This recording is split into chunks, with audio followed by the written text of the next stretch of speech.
Hello, ഇന്ന് ഞാൻ വന്നിട്ടുള്ളത് നല്ല അടിപൊളിയൊരു റെസിപ്പി ആയിട്ടാണ്. ഈ ഒരു ഇഫ്താർ സമയത്തൊക്കെ നമ്മൾ എപ്പോഴും വറുത്തതും പൊരിച്ചതൊക്കെ അല്ലേ കഴിക്കുന്നത്. അപ്പോൾ ഇന്ന് ഓയിൽ ഒട്ടും തന്നെ യൂസ് ചെയ്യാത്ത നല്ലൊരു റെസിപ്പി ആയിട്ടാണ് വന്നിട്ടുള്ളത് കേട്ടോ. അപ്പോൾ പെട്ടെന്ന് തന്നെ ചെയ്തെടുക്കാൻ പറ്റും, അത്രയും ഈസി ആയിട്ടുള്ളൊരു റെസിപ്പിയും കൂടിയാണ്, അതേസമയം നല്ല ടേസ്റ്റിയുമാണ്. അപ്പോൾ ഉറപ്പായിട്ടും ട്രൈ ഔട്ട് ചെയ്യുക. അപ്പോൾ വീഡിയോയിലേക്ക് പോവാം.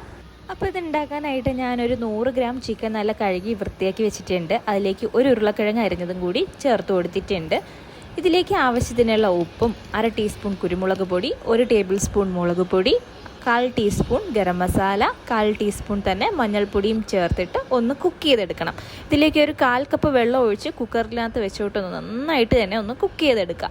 അപ്പോൾ അതവിടെ കുക്ക് ചെയ്യാൻ വെച്ചിട്ടുണ്ട്. ഈ ഒരു ടൈമിൽ അടുപ്പത്തോട്ട് വേറൊരു പാത്രം വെച്ചിട്ടുണ്ട്. അതിലേക്ക് 1 ടീസ്പൂണോളം സൺഫ്ലവർ ഓയിൽ ഒഴിച്ചിട്ടുണ്ട്. ഇതിലേക്ക് ചോപ്പ് ചെയ്ത് വെച്ചിട്ടുള്ള ഇഞ്ചി വെളുത്തുള്ളിയും കൂടി 1 ടീസ്പൂണോളം ചേർത്ത് കൊടുക്കുക. ഇതിലേക്ക് ഒരു സവാള, ചെറിയൊരു സവാള പൊടിയായിട്ട് അരിഞ്ഞതും 1 പച്ചമുളക് അരിഞ്ഞതും അതിലേക്ക് വേണ്ടിയിട്ടുള്ള ഉപ്പും കൂടി ചേർത്ത് നന്നായിട്ടൊന്ന് വഴറ്റിയെടുക്കുക. അപ്പോൾ ഉള്ളിയുടെ നിറമൊക്കെ ഗോൾഡൻ നിറമാകുന്ന ടൈമിൽ 1/2 ടീസ്പൂൺ കുരുമുളക് പൊടിയും 1/4 ടീസ്പൂൺ ഗരം മസാലയും കൂടി ചേർത്തിട്ട് നന്നായിട്ട് ഇളക്കി യോജിപ്പിക്കുക. അത് നന്നായിട്ട് ഇളക്കി യോജിപ്പിച്ചതിന് ശേഷം നമ്മൾ കുക്ക് ചെയ്ത് വെച്ചിരിക്കുന്ന ചിക്കനും ഉരുളക്കിഴങ്ങും ചേർത്ത ആ ഒരു മിക്സ് ഇതിലേക്ക് ചേർത്ത് നന്നായിട്ട് തന്നെ ഇളക്കി യോജിപ്പിക്കുക. അപ്പോൾ നന്നായിട്ട് തന്നെ ഇളക്കി യോജിപ്പിച്ചിട്ടുണ്ട്. ഇനി ഇതിലേക്ക് കുറച്ച് മല്ലിയിലയും കൂടെ ഇട്ട് കൊടുക്കുക. അപ്പോഴേക്കും നമ്മുടെ മിക്സ് ഇവിടെ റെഡി ആയിട്ടുണ്ട്. ഇനി ഞാനിവിടെ ഒരു മുട്ട ബീറ്റ് ചെയ്തെടുക്കുന്നുണ്ട്. അപ്പോൾ മുട്ടയിലേക്ക് വേണ്ടിയിട്ടുള്ളൊരു നുള്ളു ഉപ്പും പിന്നെ ഒരു 1/4 ടീസ്പൂൺ മഞ്ഞൾപ്പൊടിയും ചേർത്ത് നന്നായിട്ട് ഇതൊന്ന് ബീറ്റ് ചെയ്ത് മാറ്റി വയ്ക്കാം. ഇനി ഞാനിവിടെ എടുക്കുന്നത് 2 ബ്രെഡാണ് കേട്ടോ.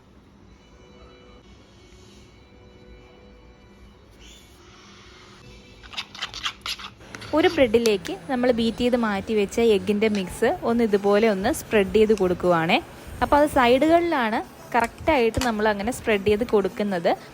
എഗ്ഗ് തേച്ച് കൊടുത്ത ആ ഒരു ബോർഡർ ഉണ്ടല്ലോ, ആ ഒരു ബോർഡറിൻ്റെ പുറത്തോട്ട് മിക്സ് പോകാത്ത തരത്തിൽ നമ്മൾ ഇതുപോലെ വേണം ഫില്ലിങ് വെച്ച് കൊടുത്തിട്ട് ഇതുപോലെ ഒന്ന് തേച്ച് കൊടുക്കാനായിട്ട്.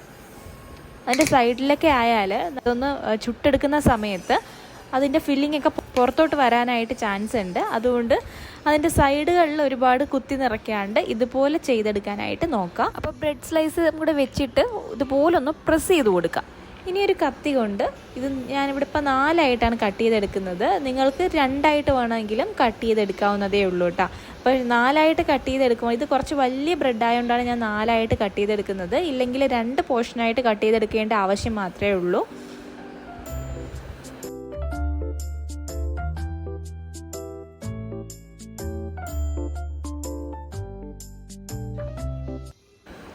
അപ്പോൾ ഇതുപോലെ നമുക്ക് കിട്ടും.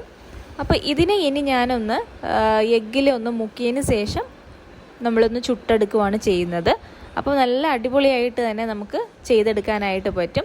അപ്പോൾ ഞാൻ അടുപ്പത്തോട്ട് അതിന് വേണ്ടിയിട്ട് പാത്രം വെച്ചിട്ട് അതിലേക്ക് ഒരു ചെറിയൊരു പീസ് ബട്ടർ ഇട്ട് കൊടുക്കുന്നുണ്ട് കേട്ടോ.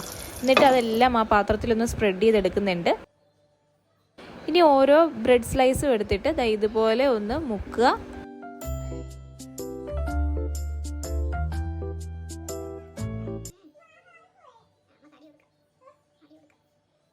ഈ ബട്ടറിനകത്തോട്ട് വെച്ച് കൊടുക്കുവാണ്. ഏറ്റവും ലോ ഫ്ലെയിമിലാണ് ഇപ്പോൾ ഫ്ലെയിം വെച്ച് കൊടുത്തിട്ടുള്ളത് കേട്ടോ. അങ്ങനെ നമ്മൾ 2 എടുത്ത് വെച്ചിട്ടുണ്ട്. പെട്ടെന്ന് തന്നെ ആവും കേട്ടോ. അപ്പം മറിച്ചിട്ട് ഓരോ സൈഡും ഇതുപോലെ തിരിച്ചു മറിച്ചു വിട്ട് വേണം കുക്ക് ചെയ്തെടുക്കാനായിട്ട്.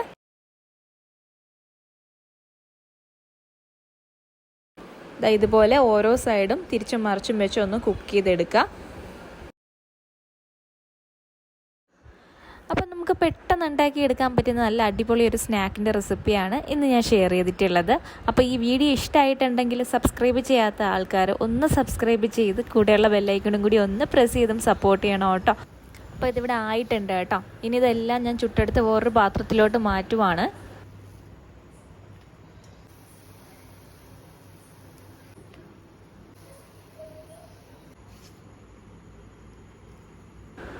അപ്പോൾ ഇതൊന്ന് ഞാൻ പൊട്ടിച്ച് കാണിക്കാവേ.